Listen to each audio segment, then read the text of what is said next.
इस बार के बजट में केंद्र सरकार के द्वारा बिहार की जनता, खासकर पूर्णिया की जनता को क्या कुछ सौगात मिला है, इसी के बारे में पूर्णिया सदर से विधायक विजय खेमका क्या कुछ बता रहे हैं। देखिए, सबसे पहले तो मैं देश के यशस्वी प्रधानमंत्री नरेंद्र भाई मोदी को पूर्णिया की जनता, सीमांचल की जनता और बिहार की जनता की ओर से बहुत बहुत धन्यवाद दूंगा, उनका आभार व्यक्त करूंगा कि बिहार को भी उन्हें बहुत बड़ी सौगात दी।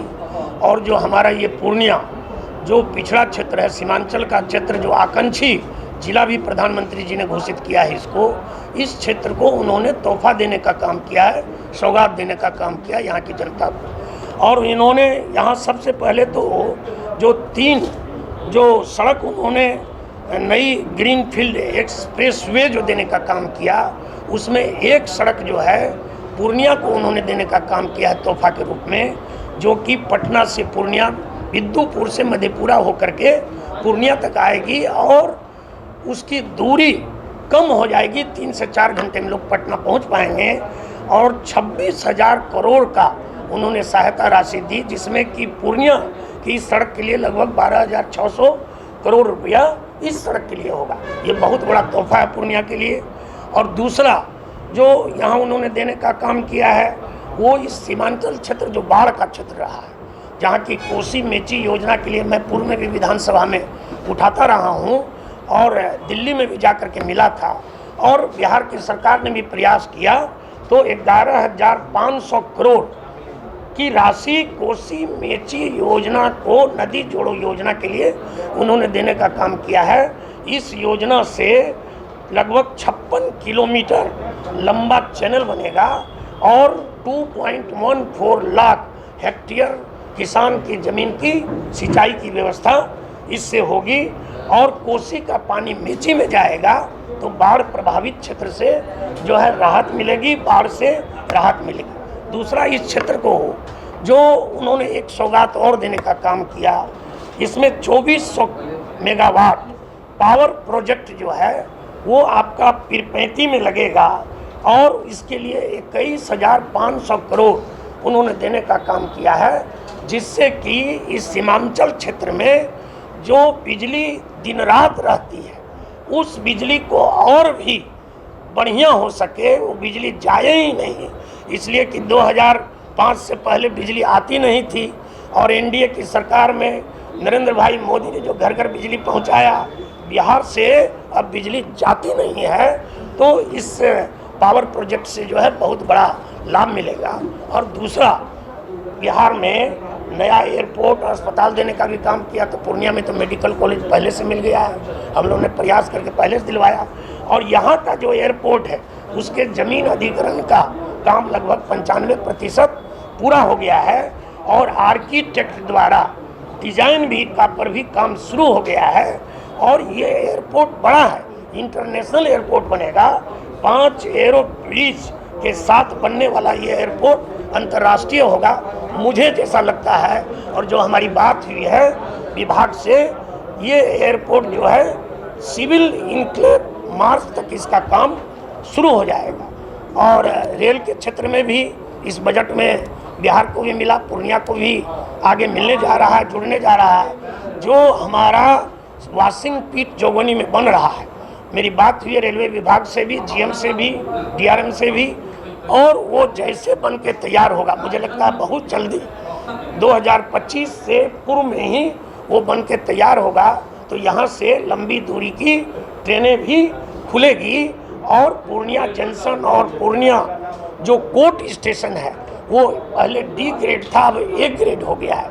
और उसको भी हमने मांग की है कि वो जो है अमृत भारत योजना से जुड़ जाए, ताकि वहाँ पर और भी सुविधा प्राप्त हो सके।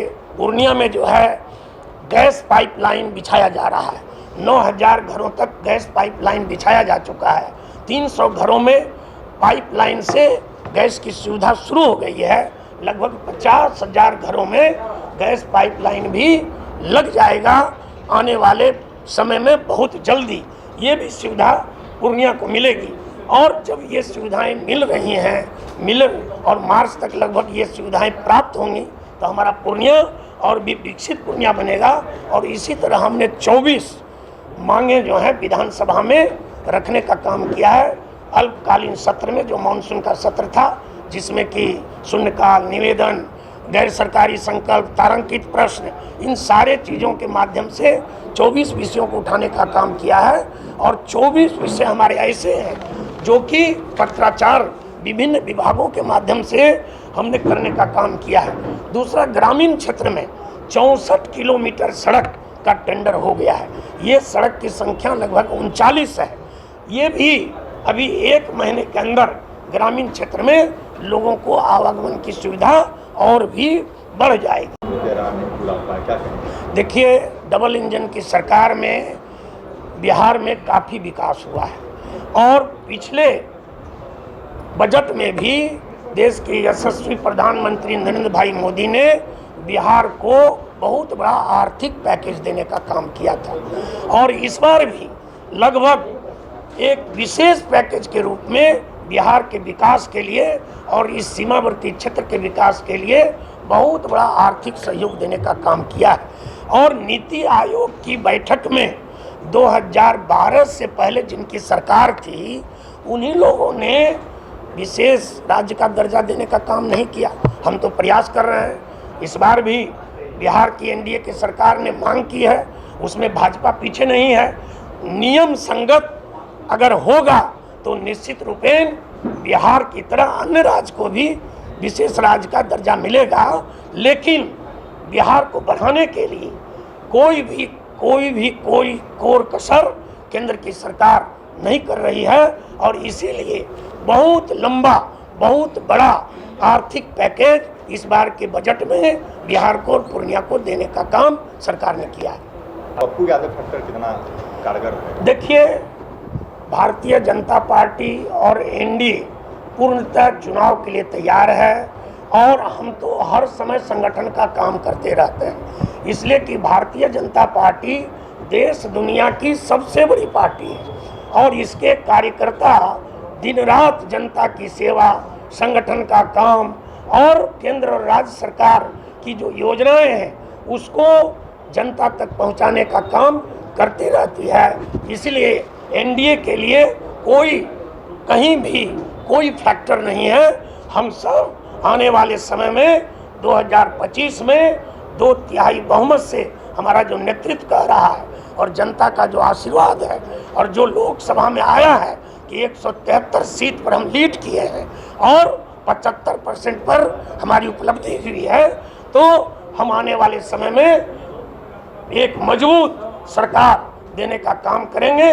जनता का आशीर्वाद पहले भी रहा है, अब भी है, आगे भी रहेगा और 2/3 बहुमत से सरकार बनेगी। मेरा लास्ट सवाल है, 2 समस्याएं अभी सब चल के बोल रहा है, एक बिजली और एक क्राइम, इसको लेके क्या करें? देखिए, 2005 से पहले की जो स्थिति थी उसको पूर्णिया और बिहार भूला नहीं है।